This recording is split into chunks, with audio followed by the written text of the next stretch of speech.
Halo teman-teman, selamat datang di channel Rebahan 24 Jam. Hari ini kita akan membahas sebuah alur cerita film dengan judul The Conductor yang dirilis pada tahun 2018. Kisah ini membuat beberapa orang terinspirasi. Kira-kira bagaimana keseruan alur ceritanya? Yuk langsung saja kita masuk ke dalam alur ceritanya. Pada tahun 1926 di kota New York, Amerika Serikat, terlihat ada seorang wanita bernama Willie yang sedang bekerja sebagai petugas konser orkestra. Willie ini sangat suka musik. Ia bercita-cita ingin jadi dirijen orkestra terkenal. Meski pada masa itu belum ada emansipasi wanita dan wanita masih dipandang rendah, namun Willie tetap yakin suatu saat nanti mimpinya pasti akan terwujud. Di toilet, karena kagum mendengar betapa indahnya alunan suara musik konser orkestra, Willie sampai hanyut lalu menirukan gerakan dirijen menggunakan sumpit.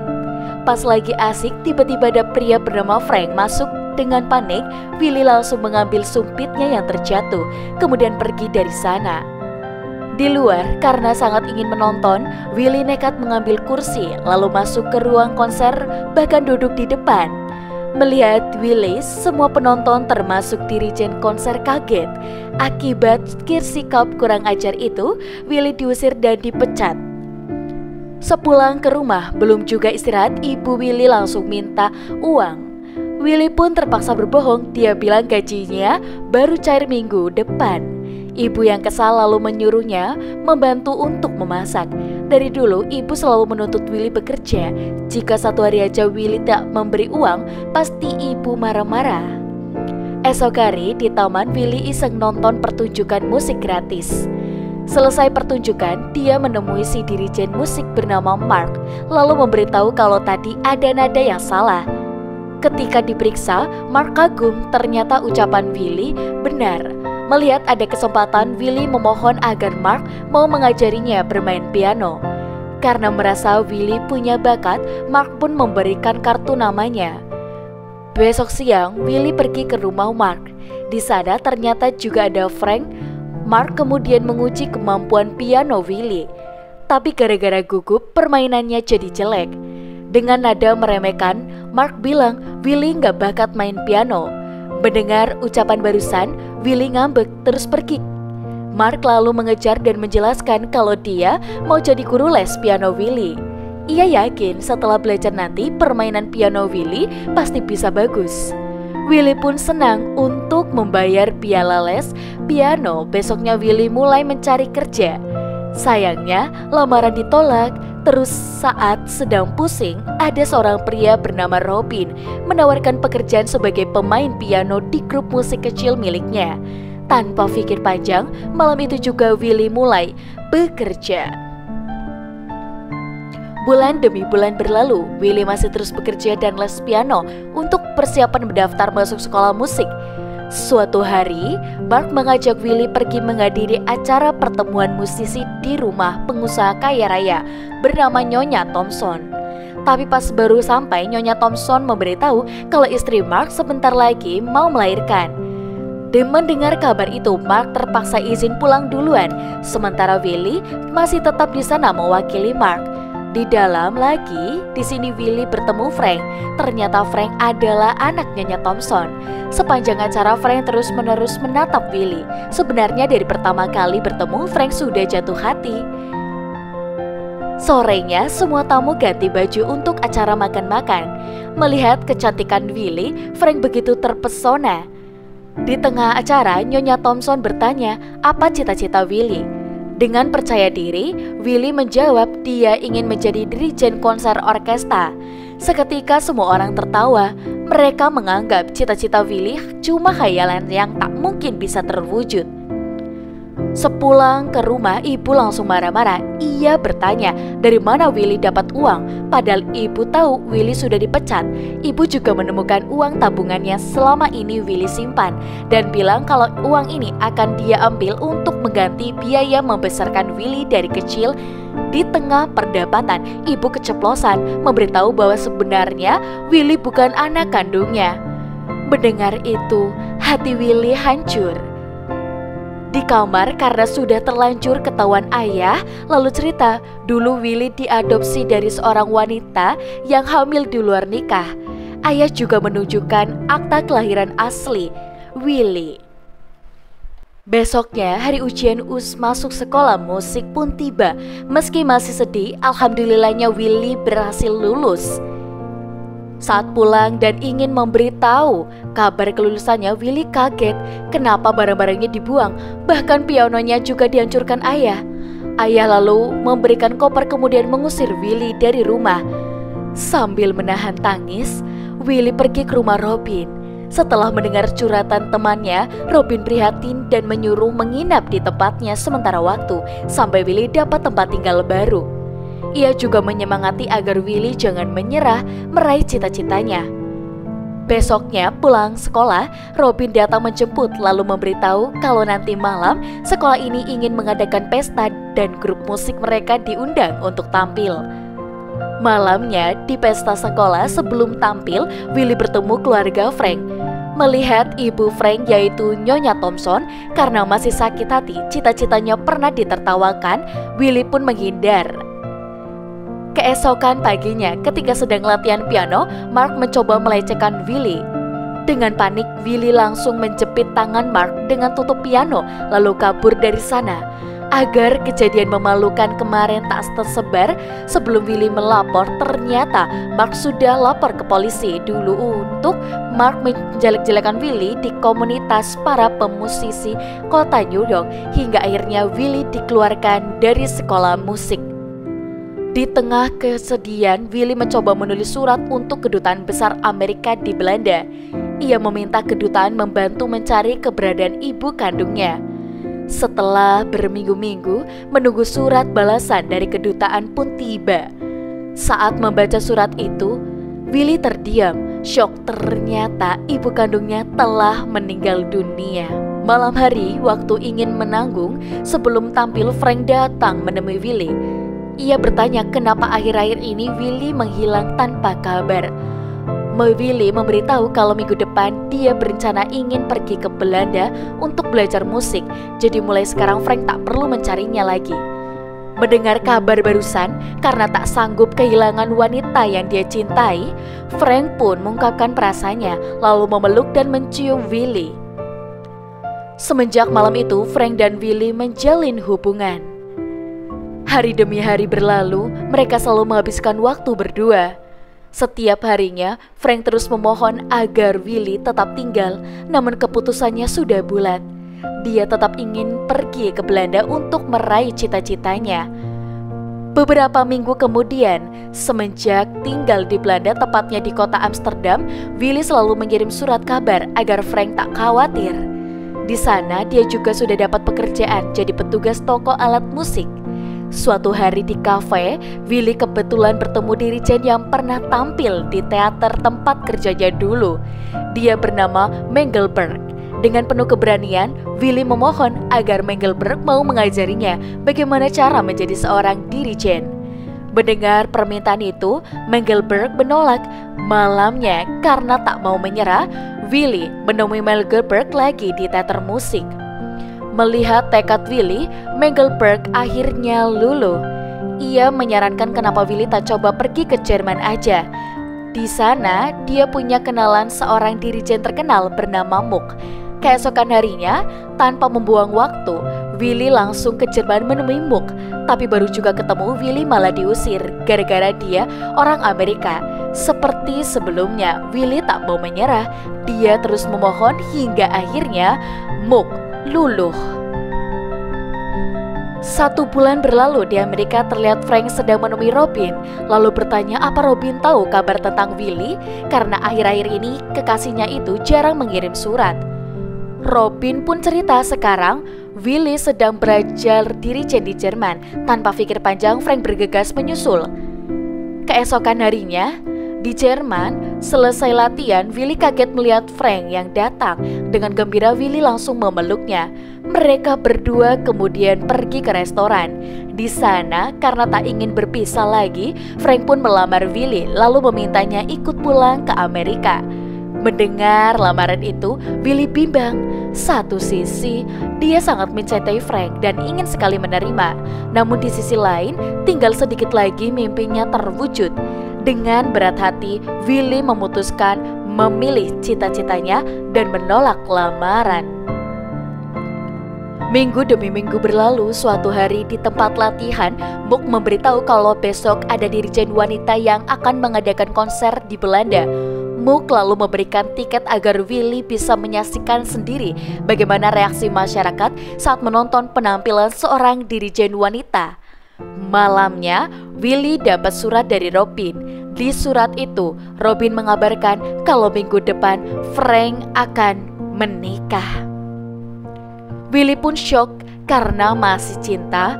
Besoknya, Willy menulis surat meminta Frank membatalkan pernikahannya.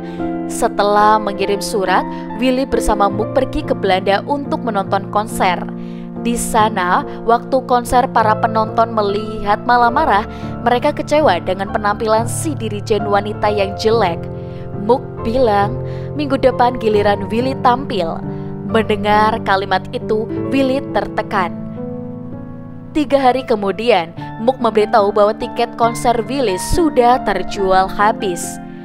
Jika tak ingin nasibnya sama dengan dirijen wanita kemarin, lebih baik Willy lebih berlatih lebih giat lagi.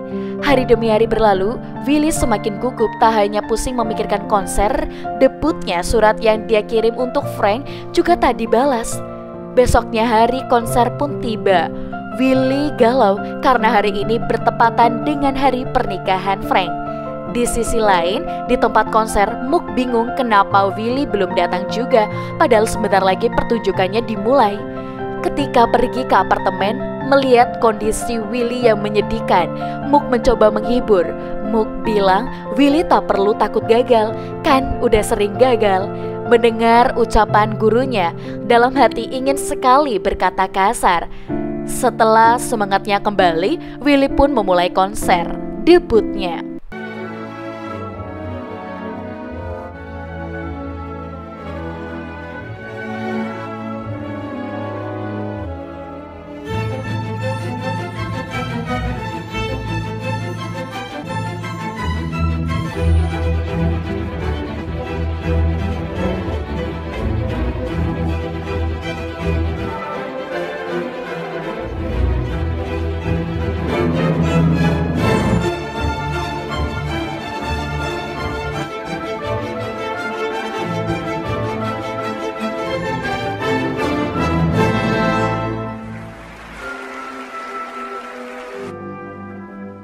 Semenjak penampilan mengagumkan itu, nama Willy jadi terkenal. Tahun demi tahun berlalu, konser demi konser berikutnya juga berhasil dia sukseskan. Suatu hari di Amerika, tiba-tiba Willy pulang ke rumah orang tua angkatnya. Melihat kedatangan putri mereka yang sekarang sudah sukses, ayah langsung memeluk, sementara ibu hanya terdiam malu. Tujuan Willy ke sana cuma ingin bilang selama tinggal di Belanda dia sudah mencari informasi tentang ibu kandungnya. Ternyata ibu kandungnya sudah meninggal akibat depresi setelah bayinya dibawa kabur ke Amerika oleh sepasang suami istri. Karena Willy sudah tahu semuanya, ibu pun memeluk dan menangis minta maaf. Keesokan paginya, Willy menemui pengurus gedung teater untuk menanyakan bagaimana caranya agar dia bisa mengadakan konser di Amerika. Pengelola teater menjelaskan sebelum konser Willy harus membayar uang yang jumlahnya cukup besar untuk biaya pemasaran tiket. Karena tak punya uang sebanyak itu, Willy mencoba meminta keringanan tapi ditolak. Kemudian menemui Robin. Setelah kangen-kangenan, Willy menceritakan masalahnya. Mendengar sahabatnya sedang dalam kesulitan, Robin dan grup musiknya pun membantu memasarkan tiket konsernya.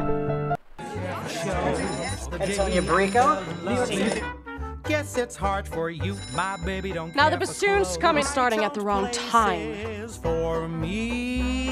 My baby don't care for seeing me, but it simply goes there for clothes. My baby loves me too. My baby don't care and laces. Beberapa minggu kemudian, setelah konser pertama Willy di Amerika sukses, suatu siang saat sedang naik kereta bersama Robin bilang wali kota menawarkan Willy pekerjaan untuk jadi guru les musik para musisi di kota New York. Willy pun menerima tawaran.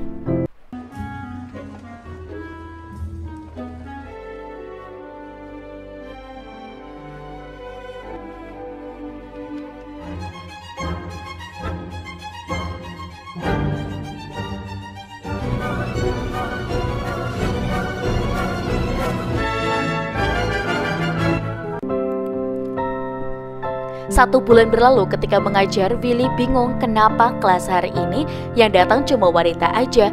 Kemana murid-murid cowoknya? Salah satu murid di situ memberitahu hari ini ada audisi grup orkestra terkenal khusus pria. Mendengar kabar itu, Willy dapat ide. Besoknya dia menemui Robin, lalu bilang dia ingin membentuk grup orkestra untuk wanita. Willy yakin grup orkestra barunya ini pasti akan bisa mengangkat derajat para musisi wanita. Keesokan harinya, Willy memberitahu Robin bulan depan grup orkestra mereka dapat tawaran tampil di gedung balai kota dan akan dihadiri 1.500 penonton. Mereka berdua pun sangat gembira. Hari demi hari, kabar tentang konser besar itu pun tersebar luas hingga ke telinga Mark. Lagi-lagi Mark yang sirik berusaha menghasut masyarakat dan semua kenalannya untuk menggagalkan konser Willy. Suatu siang, ketika sedang latihan, Nyonya Thompson datang sambil marah-marah. Nyonya Thompson bilang dia sudah dengar cerita dari Mark.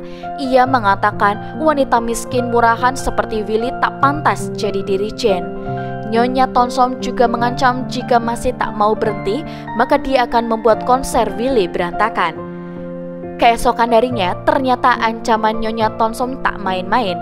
Waktu Willy memeriksa koran iklan, konsernya dipasang di posisi paling bawah. Tak hanya itu, seluruh ibu-ibu komunitas orang kaya di Amerika juga menolak hadir gara-gara hasutan Mark dan Nyonya Thompson. Dengan keadaan seperti itu, bila konser tetap dilanjutkan pasti akan rugi besar. Di tengah keputusan, salah satu anggota grup musik Robin memberitahu bahwa tadi ada surat dari ibu negara. Waktu dibaca, ternyata Willy diundang menemui ibu negara besok siang. Besoknya setelah ngobrol panjang lebar, ibu negara memuji prestasi Willy. Berkat kisah perjuangannya sekarang, Willy sudah jadi inspirasi bagi para wanita Amerika. Sebelum berpisah, ibu negara menawarkan bagaimana kalau biar dia aja yang mendanai seluruh konser Willy. Mendengar kalimat itu, Willy sangat senang. Sekarang dia sudah tak perlu lagi bergantung pada komunitas orang kaya untuk membeli tiket dan mendanai konsernya. Selesai pertemuan, Willy buru-buru pergi ke kantor penyiaran radio. Di sana ternyata sudah ada Mark yang sedang siaran dan masih terus mencoba menghasut masyarakat agar tidak datang ke konser Willy. Ketika Willy datang, tiba-tiba dia mengumumkan bahwa konsernya nanti gratis. Semua kalangan boleh menonton tanpa perlu membayar sepeser pun, karena ibu negara sudah membayar semuanya. Mendengar itu, Mark langsung terdiam. Minggu kemudian, hari konser pun tiba. Sebelum tempat konser, Willy mampir ke rumah Frank terlebih dahulu. Ketika bertemu, mereka berdua sama-sama kaget. Kini Frank sudah punya anak. Sambil menahan air mata, Willy berkata, dia kesini hanya untuk mengucapkan terima kasih. Tanpa Frank mungkin dia tak bisa menjadi seperti sekarang. Willy bilang, jika tak sibuk, dia ingin sekali Frank hadir untuk menonton penampilannya nanti malam. Mendengar undangan itu, Frank hanya terdiam. Malam harinya di rumah, waktu melihat asistennya menjatuhkan sumpit, seketika Frank teringat hari di mana dia pertama kali bertemu Willy. Frank sadar seumur hidupnya dia belum pernah sekali menonton penampilan Willy saat menjadi dirijen orkestra. Frank lalu bergegas pergi. Sayangnya jalan menuju gedung teater macet total. Semua orang terpaksa keluar mobil dan langsung berlari. Sesampainya di gedung teater, ternyata kursi penonton sudah penuh. Karena ingin sekali menonton, Frank lalu mengambil kursi sendiri dari luar, kemudian duduk di depan sama seperti Willy. Nah, untuk cerita alurnya sudah selesai. Buat teman-teman di rumah yang mungkin penasaran dengan alur cerita film yang lainnya, jangan lupa untuk like, komen, dan juga subscribe channel YouTube Rebahan 24 Jam. Sampai jumpa.